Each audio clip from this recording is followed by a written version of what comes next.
Hey subscribers, pretty excited about this one.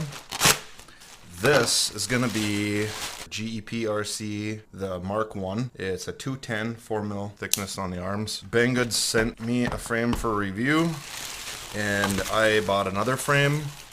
So I'm going to be running two of these. They come shrink wrapped, pretty nice. These are a mid to higher end frame. I believe it was 50 bucks, $49.90 for this frame. So we'll do a quick unboxing and assembly and review. Sweet. Get stickers. Stickers are always good. Ooh, look at that. Fancy. And you get like a Motec, but it's labeled as GEPRC. Born for FPV. That sounds kind of familiar. Where have I heard that before? Once again, it's one of the solder-ons that I don't do. I just make a whip. This one will probably be done the same way as I just did the Genius. So it'll get little whips soldered on it and it'll come out the back. I really like these battery straps. I tried finding these ones on Banggood and Banggood does not have these.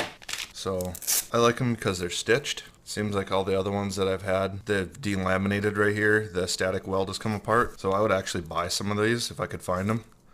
Nice strap. It comes with the dirty plate and landing bumpers. Basically looks like the same design as the Relay CC, and everything's packaged really nicely. Nice high quality packaging, and your little protector rubber plate for the bottom. So far I'm really impressed with the quality of all this stuff. It's like definitely not a low-end frame. Getting what you pay for so far. So let's whip this thing together. All the edges are beautifully chamfered, and you can see on there GEPRC laser etched. See if I can tip it so you can see it. There you go. That's nice. All the arms, they got a nice way that these arms fit together. The arms are not rounded over nicely like this plate is.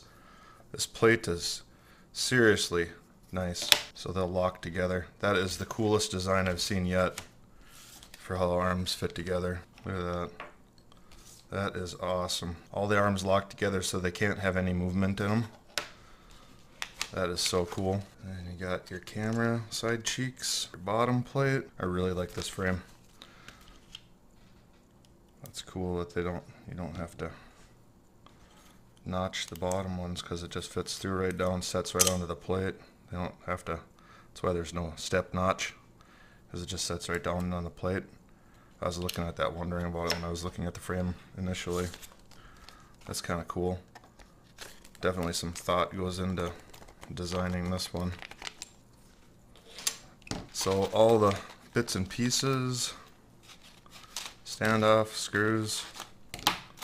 It's so cool how they all come in a kit like that. And the arms are gonna go underneath of the main plate from what it looks like. And obviously your long ones are the corners. They're gonna go through the standoffs.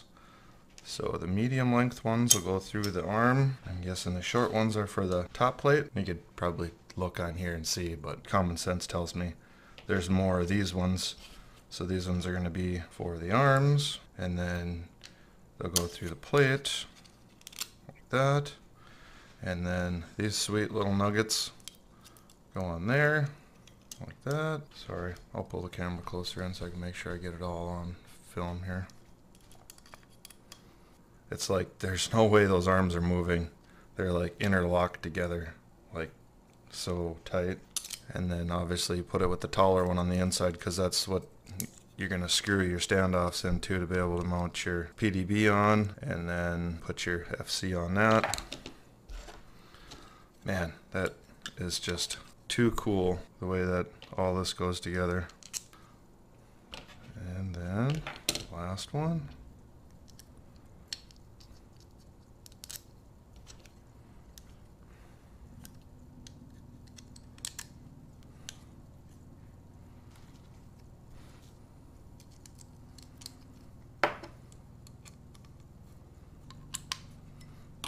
Look at all they lock in underneath on there. That is just awesome. Oh, oops. This plate is supposed to go underneath there. So just pop these four out and put that plate on there. Obviously the arms aren't going to move anywhere because of the design of how they're locked together. So these ones go in there. Like that.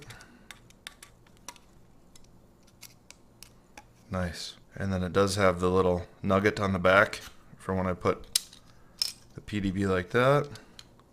And you can just come right out with your whip and then run a zip tie right around your XT60. So then you can just plug in out the back. That's cool. I like those little zip tie spots. And then I just go straight down. Yeah, I think this is my new favorite frame. I'm going to be running 2 of these. The other one should be here fairly soon. Like I said, one of them's courtesy of Banggood, and the other one I purchased.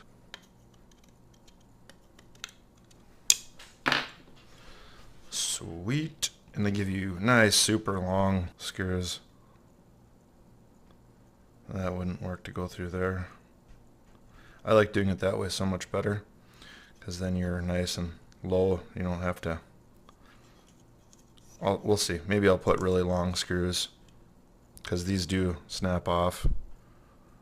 I've had some snap off, but I don't think it really matters much either way if you run a really long screw up or if you put those on there. If the standoffs are going to break, the nylon standoffs are going to break, they're going to break anyway.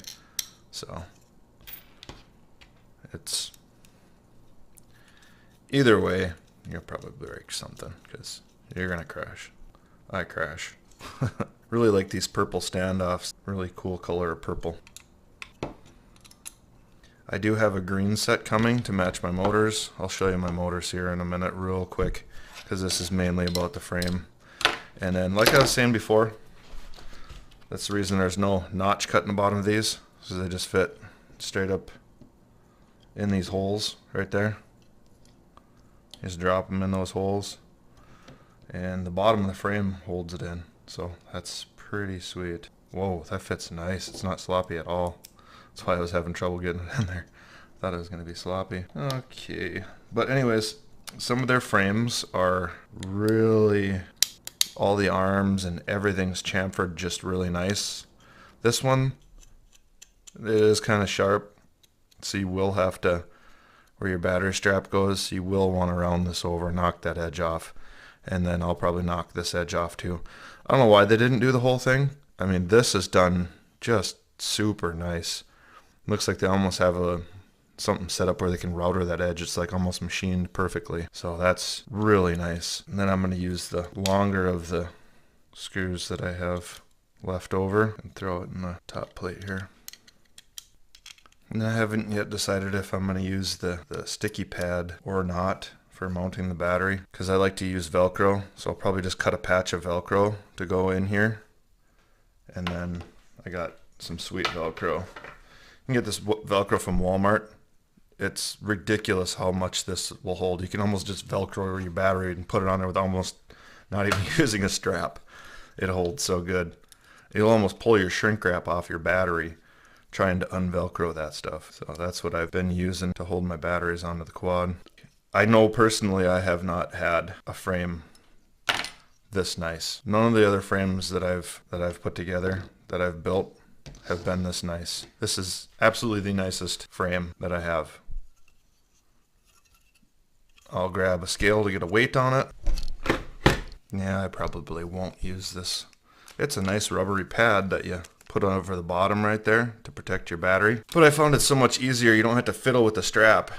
If you have Velcro on here, you just Velcro your battery straight to that, and then you can just take your strap and put your strap around it, and you don't have to get in there and just strangle the thing to try to hold it without the battery falling off and fiddling around. It sucks. So I put the fuzzy side on the quad, the hook side on the battery, and strap. You're done. 112 with the little bumper pad. 116. Okay, so the frame is perfectly 210. Perfectly. And 150, 150, 150. Symmetrical X. So yeah, I'd say definitely, if you're looking for a sweet frame. The only thing that scares me about these right here is tree hangers. But if you get in a tree, you're most likely going to get hung up anyways. Happens to me a lot. And there's no milling junk. There is virtually no chatter on the milling on the frame at all. The holes are all nicely done. Very beautifully milled. Like I was saying, it would just be nice if they would take, and even if they just do around here and don't worry about doing underneath the edge, if they just did the outside edge, that would be the only thing that could make it better if it was like this. This is just nice.